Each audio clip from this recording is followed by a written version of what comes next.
ଆଜି ସକାଳ 6ଟାରେ ମୁଁ ଉଠିଥିଲି। ଗଛରେ ବହୁତ ଫୁଲ ଥିଲା, ଫୁଲ ସବୁ ତୋଳି ଦେଇଥିଲି। ତାପରେ ମୁଁ ମାଆଙ୍କ ପାଇଁ ଟିକେ ତେଜପତ୍ର ଆଉ ଅଦା ପକେଇକି ନାଲି ଚା ଟିକେ କରିଥିଲି। ତାପରେ ପୁଅ ପାଇଁ ଟିକେ ସିମେଇ କରିଦେଇଥିଲି। ରବିବାର ଥିଲା ଆଜି, ସେଥିପାଇଁ ମୁଁ ଟିକେ ବହି ଫହି ସବୁ ସଜାଡ଼ି ଦେଇଥିଲି। ୟୁନିଫର୍ମ ପୁଅର ସବୁ ସଫାସଫି କରିଦେଇଥିଲି। ତାପରେ ମୁଁ ଟିକେ ବାସି ରୁଟି କ୍ଷୀର ଖାଇ ଦେଇଥିଲି।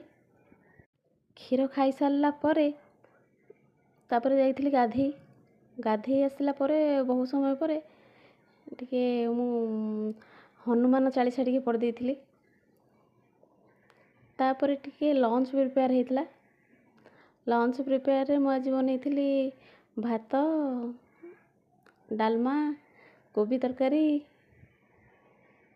ପନିର ତ ଖାଇବାକୁ ଇଚ୍ଛା ହେଉନି, ତଥାପି ଭଲ ପନିର ମଗେଇକି ଟିକେ ପନିର କରିଥିଲି। ଲଞ୍ଚ ସରିଯାଇଥିଲା। ଲଞ୍ଚ ସରିଲା ପରେ ମୁଁ ଟିକେ ରେଷ୍ଟ ନେଇଥିଲି ଆଉ। ବାଏ।